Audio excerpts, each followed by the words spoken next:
Welcome back to another episode of the Port Vale Career Mode here on FC25. We are jumping straight into the March action. Our March kicked off with a tough test away at Middlesbrough. It was a very cagey affair until the deadlock was broken in the 64th minute by Bryce Gutierrez. He then had another chance almost straight away, but somehow missed the target, and we were made to pay for that as Emmanuel Latte-Lath equalised straight from that miss, followed very quickly by another from Alex Gilbert. This match confirmed to me that an entire tactic change was needed, so that's exactly what I did. Say hello to the Almeria tactic.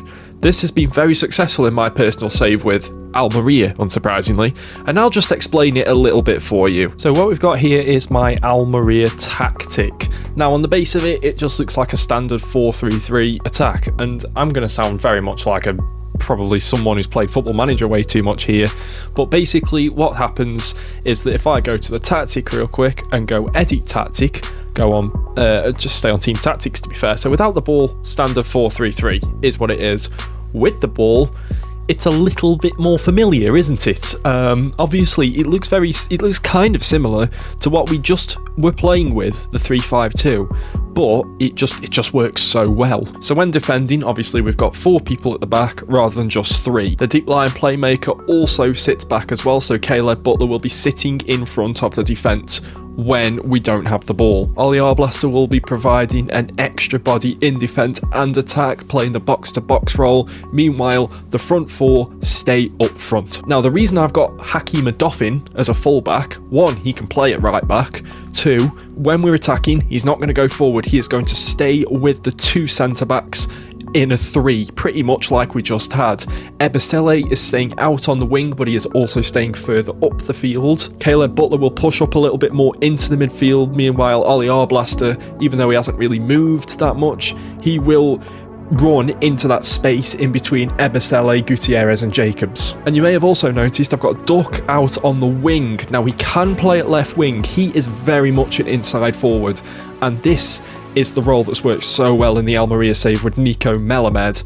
He will run inside. Gutierrez will kind of just stay where he is and just mill about on the edge and in the area, and Duck will be the one making the runs inside and out. He can provide width, and he can also provide an extra body in the middle, as can Daniel Jacobs as the playmaker as well. And if Duck runs into the middle during attacks, then Jaheim Headley will provide the width on that side instead. Annoyingly, that tactic won't be tested out against Sheffield Wednesday, but it probably should have done. It will this time against Blackburn, albeit simmed. ICBA. How about against Preston? This is hilarious. What chance have we got of beating Newcastle then? Not a lot when Alexander Isak can do stuff like that, but we've got our own striker who can do that too. Newcastle clearly haven't heard of Duck. However, our defensive woes continue. Someone just shout up. And then we're giving away penalties. I mean, this whole defence just needs binning at this point. Oh look, another goal. Cardoso is done. That ends the FA Cup run. Oh great, we've now got 4th place Burnley. Just end this month, please. Another cagey affair, but Ollie Arblaster certainly lived up to his name there. That is a strike worthy of winning any game, and it won us this one. A huge 3 points. So I feel like this formation is working quite well. I did mention, obviously, I've been using it in another save, my Almeria save. Obviously, the profile of this squad is quite a bit different to the profile of my Almeria squad. I am already making moves to shape the squad into this tactic, and there have been some big developments. Bryce Gutierrez will be leaving the club. So if you guys don't know, Bryce Gutierrez at the end of last season asked to leave the club. He still had 3 years left on his contract, I think. So we could reject any offers for him for like the next 2 years and then eventually have to sell him. However, he's just not lived up to the standard of the Championship. He has been pretty woeful this season, and we've been getting offers upon offers upon offers upon offers coming for him all season long, which I've been constantly rejecting, and finally I decided to accept one. Bayern Munich, with what is probably their, 4th or 5th offer, came in with an offer.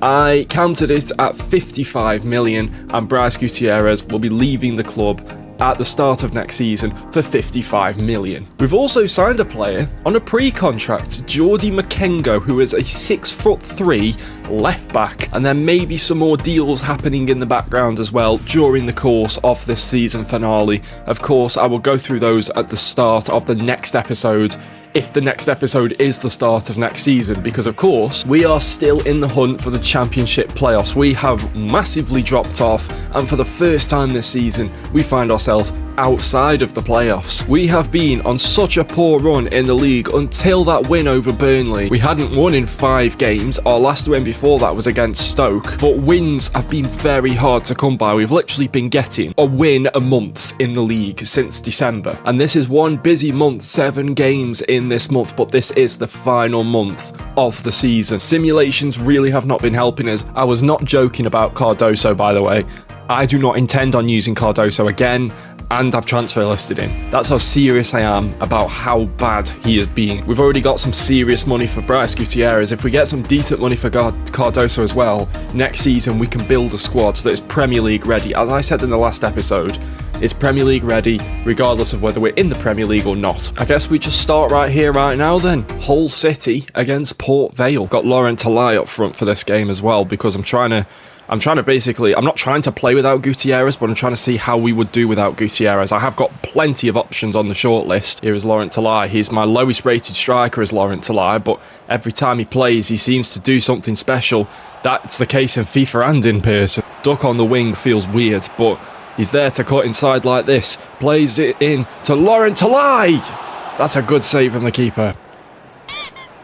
Oh, Agudelo, he's stuck a leg out and he's failed. It's Romero in there for Hull.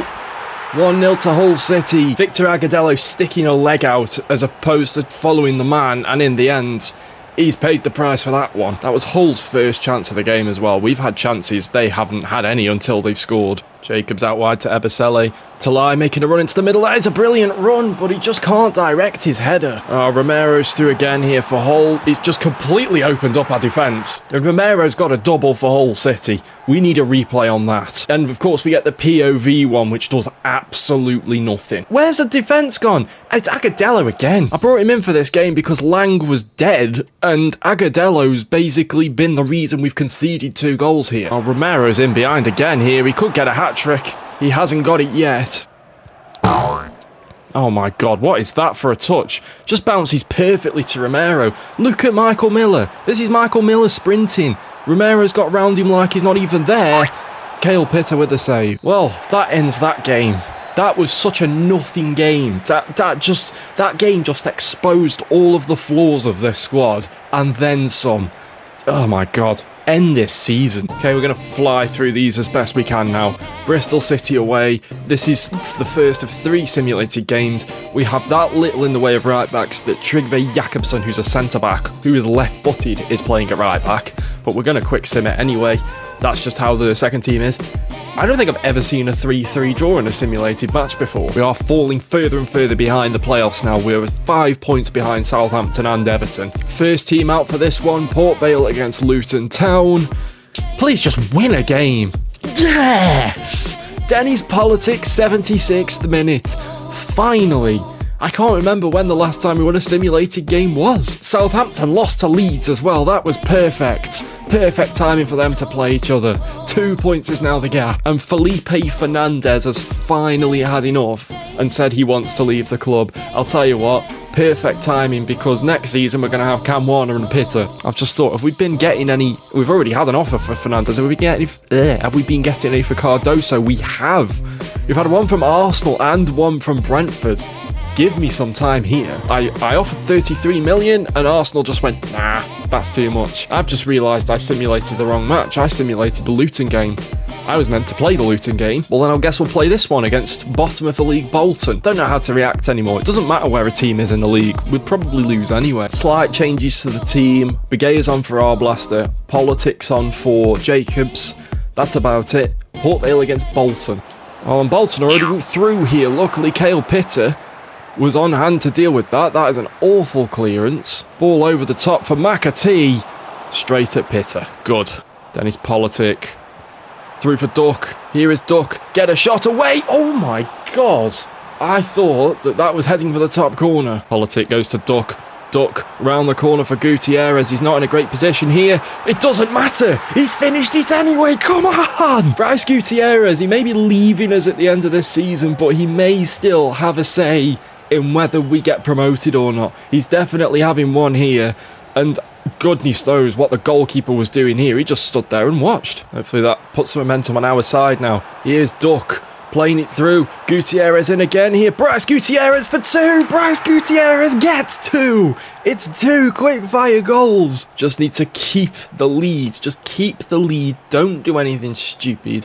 And basically don't get it anywhere near our defence. 12 seconds later. Morley through for McAtee. And there's the 2-goal lead gone. Just like that.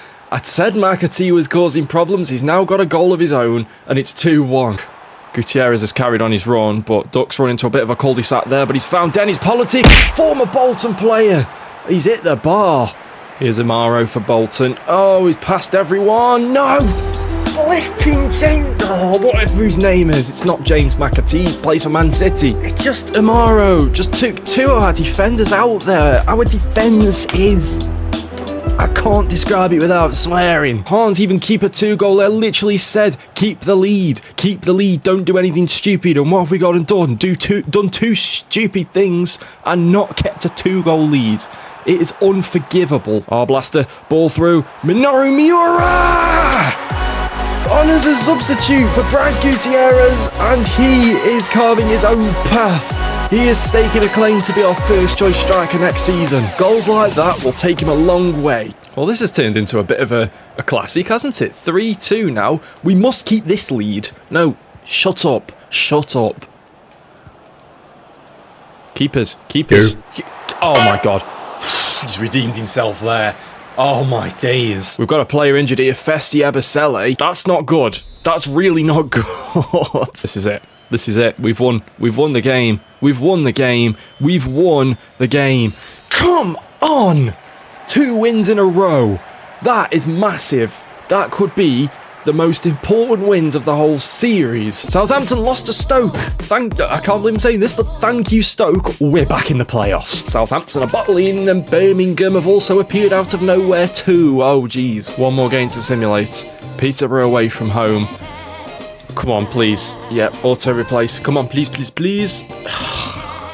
Another offer coming for Carlos Cardoso. I'm going to be honest, I'm just accepting it. With that loss, we have dropped back behind Southampton again, but it's only on goal difference now. What's the goal difference looking like? There's only 1 in between us, and we've scored a similar amount of goals as well. This could genuinely come down to goals scored here, or even goals conceded at this point. Huge match this. Absolutely huge. Port Vale against Swansea City. Oh no, look at this. How have we ended up in this situation then? It's Yeon Ji-sung. What am I supposed to do about that? My whole defence just stepped up and left him completely open. Headley had 2 defenders to 2 attackers to deal with there, and in the end, he couldn't. Oh, not again. Cannon's through here. Pitter just. What am I supposed to do against that? I knew Cannon would score in this game as well. When I saw he was starting, I just knew he would. It's exactly the same goal, except this time, all of our defence pushed up and just left him there. Well, that ends another pretty dismal game, another 2-0 loss, where we did next to nothing, and the opposition just completely, they dominated us, Swansea did. They just absolutely dominated us. And that could be us saying goodbye to our playoff hopes if we had any hopes of the playoffs at all. Problem now is we've not only got Southampton above us, we've now got Birmingham above us as well. So we arguably have the hardest game out of all of those. We're the only team that are playing away, and we're playing the highest team. Carlos Cardoso is gone. He's heading to Manchester City. He does not deserve that at all, based off his performances for us, but hey, good luck to him. We'll see him in the Premier League. And Felipe Fernandez has gone as well. The equation is simple here. We have to win. We have to win. We could do it with a draw and a Southampton loss, but that would require Southampton losing by 4 goals, which just is not going to happen. We also have to hope that Birmingham don't win either. We need to hope that both we need to win, and Southampton and Birmingham to not win. Go on then, we'll play Cardoso in what will probably most likely be his final game for the club. We will play him. We'll give him that much. He's given us so much over the last couple of seasons. We at least owe him this. Same with Bryce Gutierrez as well. If this is their last appearances, well, thank you very much to the 2 of them. They are our 2 highest rated players, and they're both about to leave. Norwich City against Port Vale.